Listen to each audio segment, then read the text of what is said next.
Hi, my name is Abby and welcome to my channel. So today I just want to share my labor and delivery story with my son.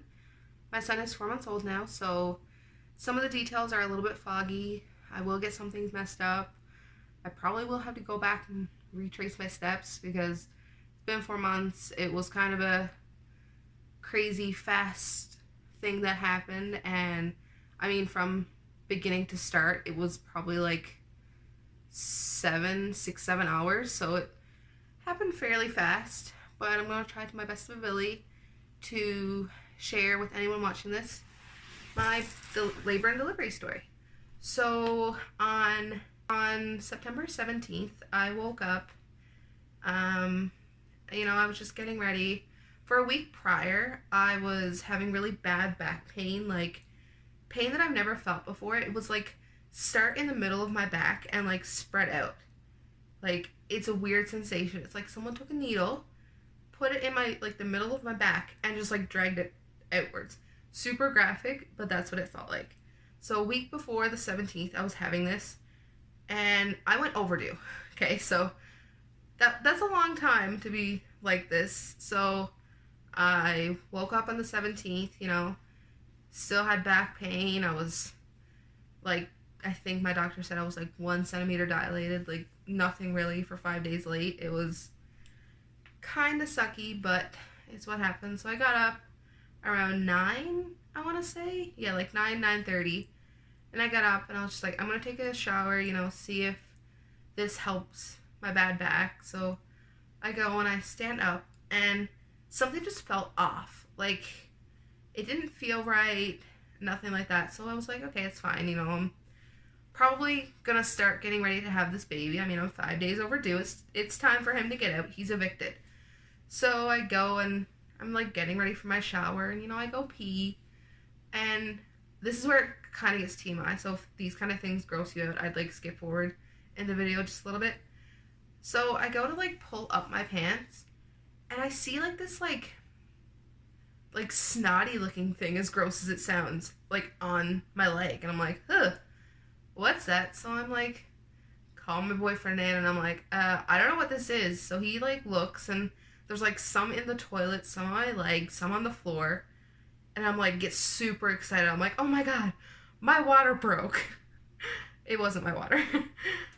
I like get super excited thinking my water broke, like everything. So I call my mom and I'm like, Mom, I think my water broke. Can you like come see? Because I mean, I didn't know. My sister had C-sections. I can't really like bounce anything off her. So I'm like, Mom, come look at this. And she looks at it. She's like, it could be, or it could be your mucus plug. So I'm like, oh. So Mom was like, you know what? Just sit, wait, relax. And then, so I just, I got my shower, everything, and I sat down. And I was like, this doesn't feel right. So I'm just like sitting there. Mom was like, maybe you should go to the doctor, to the hospital. You're 5 days overdue. It's nothing. It doesn't hurt to get checked, kind of thing. So I'm like, okay. We pack all of our bags into our car and we drive to the hospital. We live like 15 minutes away from the hospital, so it's nothing bad. So we get there and they hook me up to NST monitors and the baby's doing fine at this point. Like he's completely fine. I'm fine. The back pain I did find out was slight contractions, but they were back labor contractions. So they were harder to pick up on the monitors because I guess like the monitors don't pick up that. I didn't know that, but they didn't pick up. So I'm just sitting there and stuff and the doctor comes in, or not the doctor, the nurse like at the NST station, and she's gotten the OK from the OB to, check me, see if I'm dilated. So she checks me and I'm like 2, like a solid 2 now. So I'm like excited. I'm like, oh, this is go time. Like I'm ready. So we're there for about an hour, I'm just laying around. We're getting excited. I'm texting my mom and I'm like, it might be baby day, like everything like this. And my boyfriend's getting pretty excited because it is our first kid. It's going to be our only kid. So we're getting excited, thinking that he might come today and all this. And they come in and it's about an hour later after we got there, hour and a half. It's kind of fuzzy now because it's been so long. But we're just sitting there and he's doing fine still. The baby's doing fine. I'm doing fine. So she checks me again and I haven't progressed. Like, nothing's happening. I'm just stuck at a 2. So they're getting ready to send me home. And this is where it kind of gets kind of alarming. And thinking back, I should have known what was going to happen from this moment, but I didn't. The doctor comes in and she's like, okay. Now, I keep getting it mixed up. It's the nurse that came in. I didn't see the OB till I got in the actual delivery room. So the nurse comes in and she's like, we're going to send you home. I'm just going to go get the papers to like release you and stuff. So I'm like, okay, you know, I'm super bummed. I'm kind of like ticked off because I'm like, I want this baby out. I'm done being pregnant. I don't want to be pregnant anymore. So she goes and does that. And then like she's gone for like 15-20 minutes. Like it's a decent amount of time. She comes back and she's like, so the OB doesn't want me to send you home because you're 5 days overdue and the baby's heart rate is decreasing. So I'm laying there petrified that something's going to happen because you don't want to hear that the human that you've been growing for 9-10 months almost, heart rate is dropping. It's terrifying. So I'm sitting there, I'm like, okay, so you're not sending me home. She's like, no, we're going to set you in your own room. We're going to try to see if we can speed things up. So that's fine. You know, I put back on my pants, put everything on, take all my stuff, follow her to the room, and she gets me all hooked up to all kinds of like IVs and all that stuff. She's asking me all kinds of questions, you know, getting me to sign sheets like, do you want the epidural? Like, are you okay? Like, all this stuff. Asking me if I do drugs. Like, the normal standard procedure stuff. And my boyfriend's gone to get, like, our diaper bag, like, my hospital bag, all that stuff to back now. And we're just laying there, and I'm still just thinking that it's going to be a super easy time. I'm excited. I'm like, I'm going to have this baby. This is awesome. And when the OB came in to like just check on me and meet me and stuff, so she comes in and introduces herself, and I just get this weird feeling like something's wrong. So she meets me, she checks me, I'm still a 2, nothing. So she's like, okay, we're gonna put you on Pitocin and see what it goes from there. You know, we're gonna hook you up to all these monitors, whatever. They put me on Pitocin, okay? My contractions were back labor contractions, not consistent, all over the place, like completely crazy. As soon as they put the Pitocin in my IV, my contractions were so painful and so close apart. Like I literally got maybe a 40-second break between each contraction that lasted like a solid 2 minutes. So I'm pretty sure this isn't normal. Like the nurses and the OB was really concerned at this point. So they're like, okay, you know, we can't really pick up the baby's heart rate because as I need to mention, as these contractions were happening, my son's heart rate kept going down.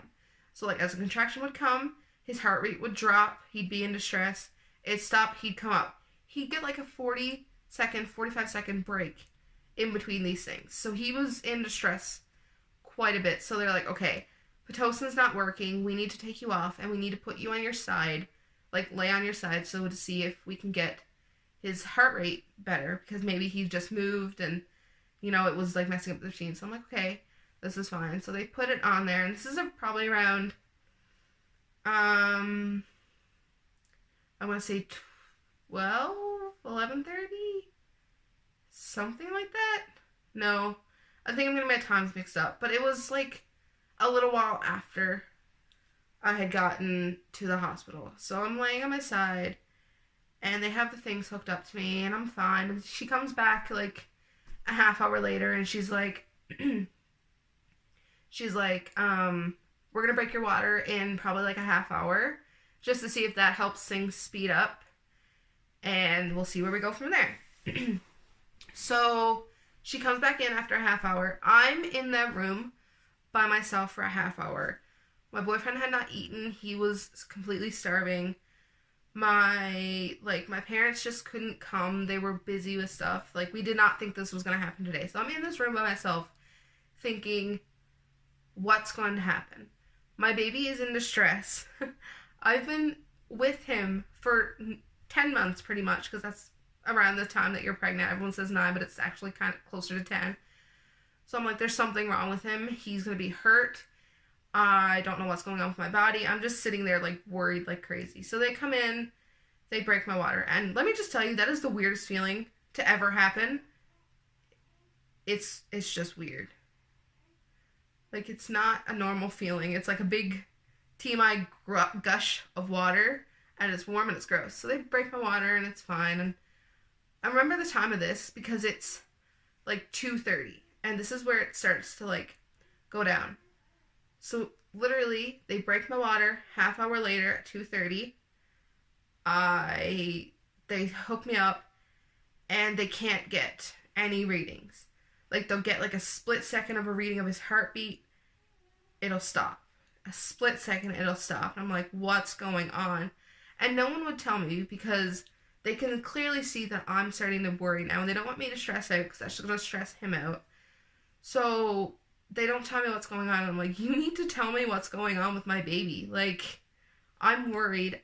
I'm scared half to death that something's wrong. And they're like, no, don't worry. This happens. It's fine. So I'm just sitting there. I'm like, okay. And all through my pregnancy, I need to say, I didn't want an epidural. I wanted an epidural-free labor just for the simple fact of I wanted that experience. This will be my only child. I wanted that experience to just know what it feels like. So I didn't want it. I didn't want to sign that paper, but they made me sign it because in case of an emergency C-section and you haven't signed that paper and you get to the point where you need to go and have the C-section and you don't have that paper signed, you need to be put under. So just as a precaution, they wanted me to sign it even though I didn't want it. So I'm like, okay, I'll sign it. So then we're back into the story. So I'm just sitting there and I'm like, oh my God, I'm in so much pain at this point. My back is just like hurting, everything. And she comes in and she's like, there's talks of a C-section. I'm like, oh, okay.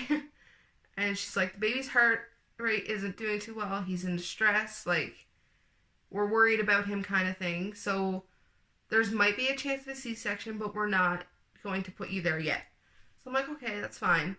So then she tries to put like a little monitor on his head. So she goes like up through me and tries to put a little monitor on his head. She went up there and tried to put it on his head, and she could tell that like his head was kind of swollen from like all the stress that he was under. So that was kind of scary in itself, and she couldn't get the thing to stick or anything like this. And I was still only at like a 3 was like what I stopped at. I was like maybe a 3.5 on like if I wanted to be there kind of thing. So it wasn't good. And then they let me go a few more hours, and then it's around like 6:30-ish. And she comes back in and she's like, I'm going to check you. So she checks me, and I'm still at a 3.5, like not progressing at all. And I'm like, okay, so what does that mean? And she's like, we need to give you an epidural. We're scheduling a C-section, like an emergency C-section. Baby's in distress. We need him out now. Like, it's not a good scenario. So I'm like, okay, what does that mean? And she's like, we need to give you an epidural. So I'm sitting there shaking at the thought of an epidural. Not because I thought it was going to hurt, but because I was so distraught and mad with myself, even though I had no reason to be mad at myself, that I had to get this epidural. I did not want it. It was like the biggest thing and the most like thing that I felt strongly about my entire pregnancy was I don't want that epidural. I don't want it. I know that I don't want it and I don't need it. So she tells me she needs it. The anesthesiologist comes in. He props me up. I'm having back labor, I remind you, okay? Everything on my back hurts. It feels like a needle spreading out, coming back together. It hurts like crazy.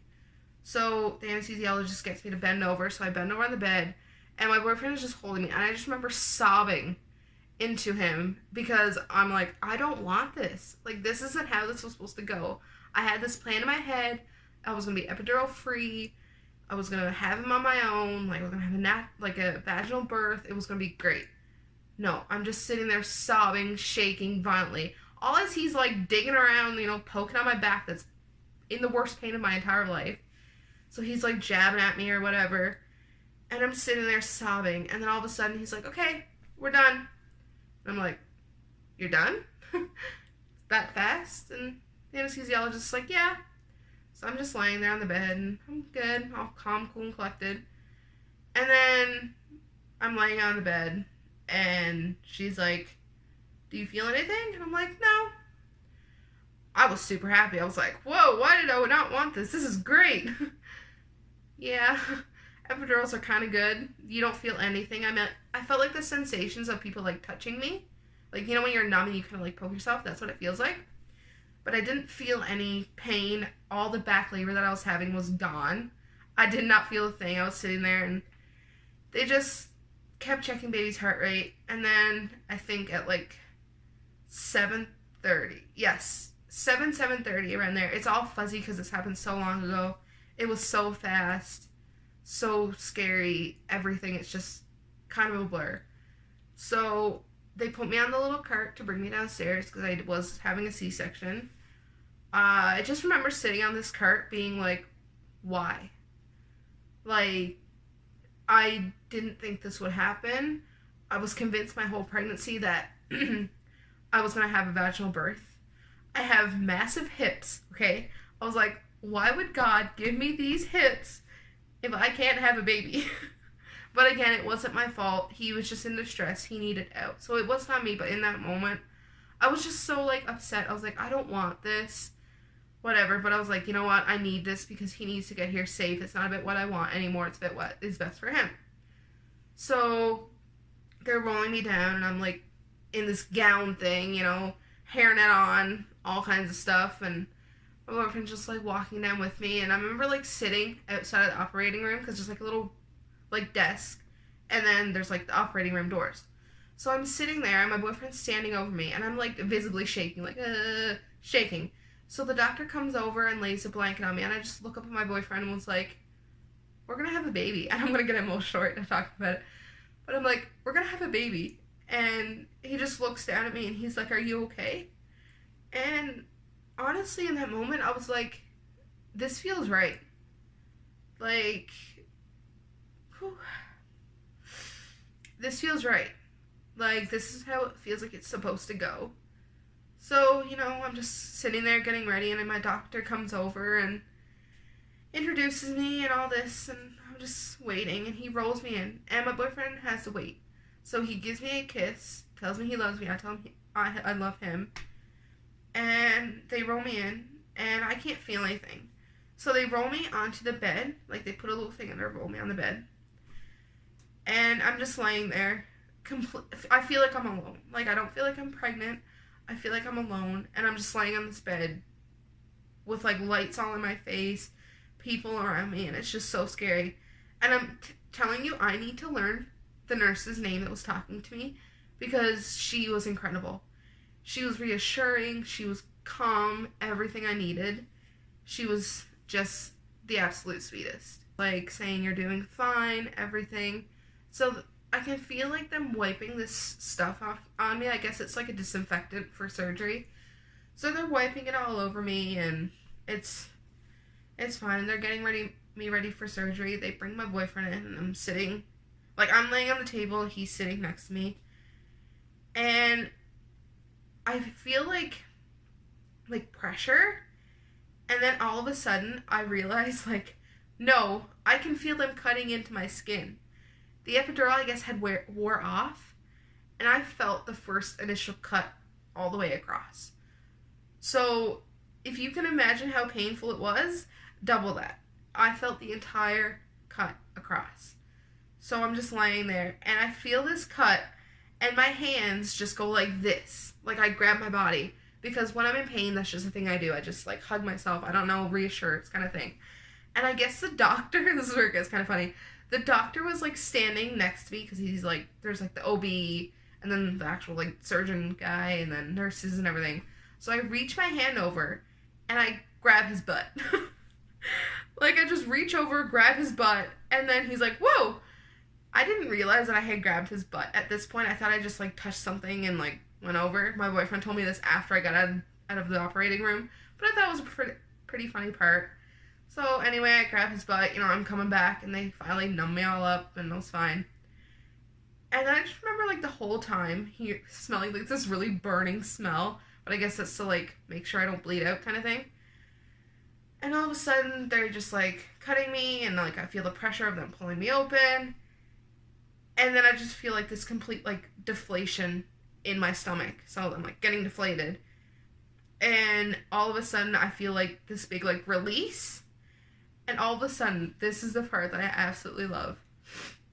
So they pull, like I get the deflation and like the pulling sensation, and all of a sudden I feel like a release, and I hear my son cry for the first time. So he's just like crying his eyes out, and to hear him cry was so amazing for the simple fact of he was in distress the entire time. I didn't know what was going to happen. I was so worried that something would happen and everything. So to hear him cry was just amazing in itself, because when you hear that your baby's in distress and you don't know what's happening, to hear them cry and to know they're safe is an amazing feeling. So they bring him over and they wrap him up and all this, and they're still doing their thing. I don't really remember any of what they did to me because I was so focused on my baby's here. So they bring him over, and I remember seeing him for the first time, and I was 5 days over, so I was like, oh my god, he's so big. I'll tell you why he wasn't big. So I remember, oh my god, he's so big. He has my nose. This kid looked exactly like me. My son is like my twin when he was born. Now he looks more like his dad, but he was my twin. So they weigh him and stuff, and I don't know what he weighs until after I get out. But they weigh him, I see him.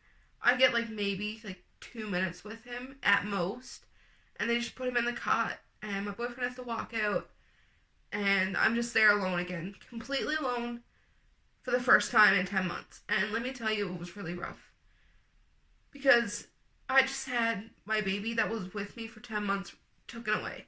I was going to get to see him, I was fine, but they took him away, and it was really rough. And then the doctor comes over and was like, congratulations, he's so cute. Do you want to know why he was in distress? And I'm like, well, yeah. So the cord had knotted, and it had went around his throat. So that was scary. But I mean, he was fine. He's out. He's fine. He's healthy now. He's 4 months old and a little ball of bubbliness. So anyway, they like sew me all up. They put me on like a little cot to bring me to the recovery room. And I remember sitting there and I was like, I'm not looking like I'm in pain. I need to get out of this freaking recovery room and get to my baby. So I'm sitting there. I'm maybe in there all of like 20 minutes. Like, I'm so determined. I'm like, I'm not shaking, as I'm like physically shaking. I'm like, I'm not shaking. I'm not cold. I feel fine. Like, I'm not like sick or anything. I'm just fine. I want to get out.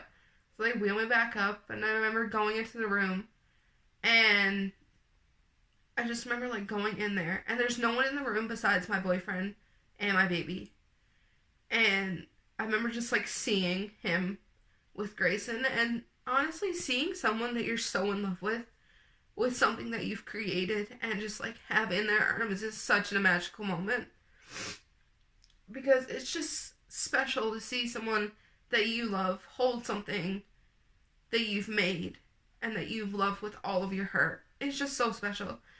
So they put me up, you know, they check everything and I'm fine, and then he brings me over Grayson, and I look at him and I'm like, he's so tiny. I'm gonna tell you, this kid was 6'12", okay? He was a tiny baby for like 5 days overdue. He was tiny, but he was perfect. I remember just like cuddling with him, doing skin to skin. His feeding was great. And pretty much all my family just like came in, asked how I was doing, and left, and it was just us. And it was so special. And honestly, looking back at it, I would change nothing about it. Even though it was scary, but it was such a magical thing. And I think like people say that when they're like having C-sections, I've just like seen stories and stuff, that they kind of feel disconnected from their baby once like they get taken away, because you're away from your baby for like sometimes over an hour. Like, it's a long time that you just like get disconnected. But I just felt like the whole time that I was so ready to get to him, because I felt disconnected when I wasn't with him. But then when I got with him, I felt completely fine again. So it was just amazing. Like, I loved how everything went down, even though it was super scary. I mean, no one thinks they're gonna have a C-section, but it was great. I loved it. It was everything I could have wished for, even though it was scary. I mean, it was a crazy experience, but it's how my son got brought into this world, and I wouldn't have it any other way. So that is pretty much it for my kind of emotional labor and delivery story. I hope you enjoyed, and I hope any other parents out there are fearing a C-section. I'm just going to tell you, it's not as bad. You will be fine. Just relax. You're going to be fine, I promise. And thank you so much for watching this video, and I hope you enjoyed.